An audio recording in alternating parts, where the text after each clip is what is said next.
నమస్తే అండి. నమస్తే సార్, కూటమి ప్రభుత్వం పనితీరు ఎలా అనిపిస్తుందండి? చాలా అద్భుతంగా ఉంది. అంతకుముందు పరిపాలనకి ఇప్పుడు ప్రస్తుత పరిపాలనకి సంబంధమే లేదు. ఎందుకనంటే అప్పుడు రోడ్డు మీదకి వచ్చి మాట్లాడాలన్నా భయపడే పరిస్థితి నుంచి ఈరోజు హ్యాపీగా ఏదైనా మనసులో భావాలను చెప్పుకోగలుగుతున్నాము.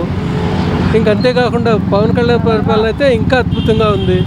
ఆయన డిప్యూటీ సీఎంగానే కానీ ఇంకా మంచి పదవి ఇచ్చి ఆయనకి సత్కరించాలని చెప్పి మా మనోభావాలు తెలియజేస్తున్నాము. అవును, అది గతంలో బటన్స్ నొక్కడం తప్ప అభివృద్ధి లేదు.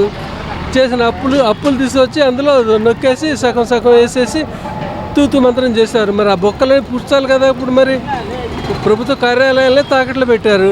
మరి తాకట్లు పెట్టినవి అన్నిటి మళ్ళీ విడిపించుకోవాలి. బాకీలు పెట్టారు. బాకీలన్నీ మరి వచ్చిన కొత్త ప్రభుత్వం తీర్చుకోవాలి కదా.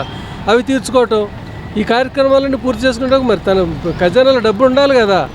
ఎవరి మీద అదనంగా కూడా పన్నులు వేసింది ఏమీ లేదు కదా. అంతకుముందు కరెంటు బిల్లులు చూస్తే ఎన్ని 1, 2, 3 రకాలు వడ్డనలు. ఆ వడ్డనలు ఇప్పుడు కూడా మనం భరిస్తూనే ఉన్నాం. మేమే కాదు, మీకు కూడా ఐడియానే ఉంటుంది. మరి అలాంటి కార్యక్రమాలు వీటన్నిటి నుంచి కూడా మరి తేరుకుని రావాలి. ప్రభుత్వం సంపాదన మార్గంలో వస్తుంది ఇప్పుడిప్పుడే. దాని నుంచి సంపాదించి అభివృద్ధిలోకి వచ్చిన తర్వాత అప్పుడు పథకాలన్నీ వర్తిస్తాయి. అప్పటి వరకు వెయిట్ చేయాలి కదా. మనం కూడా కొంత టైం ఇవ్వాలి కదా ప్రభుత్వానికి. ప్రభుత్వం మీద మాత్రం వ్యతిరేకత లేదు. చాలా అద్భుతంగా పనిచేస్తుంది. అన్న క్యాంటీన్స్ ఓపెన్ చేశారు.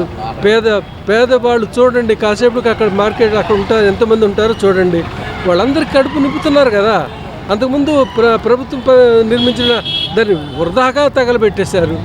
అమరావతి చూస్తే అమరావతి పాడైపోయింది. పోలవరం చూస్తే పోలవరం నాశనం చేశారు. ఇప్పుడిప్పుడే కొంచెం అభివృద్ధి అన్నిటిని కూడా ప్రభుత్వం తీసుకొస్తుంది. వచ్చేవరకు మనం వెయిట్ చేయాలి. ఇంకా 2 సంవత్సరాలు ఇంకా టైం ఇస్తే మనకి ఇచ్చిన హామీలు నెరవేరుతాయి. ప్రభుత్వ పనితీరు గురించి అప్పుడు మాట్లాడితే ఇంకా చాలా బాగుంటుంది నా ఉద్దేశం. రిక్షా కార్మికులు కానీ, లేబర్ కార్మికులు కానీ, ఇక రోడ్డు మీద ప్లాట్ఫామ్ మీద పనిచేసే వాళ్ళు కానీ వీళ్ళందరూ కడుపు నింపుతున్నారు కదా. 5 రూపాయలకి ఎక్కడ ఏమొస్తుందండి మనకి? అదిగో చూడండి, మరి ప్రభుత్వం చెప్తున్నారు, పిల్లలు చెప్తున్నారు కదా. వీళ్ళందరూ కూడా మరి ప్రభుత్వానికి అనుకూలంగానే మాట్లాడుతున్నారు కదా. అంతకుముందు కట్టిన అన్నా క్యాంటీన్ 5 సంవత్సరాలు మూత పెట్టి దేనికి పనికి రాకుండా చేశారు.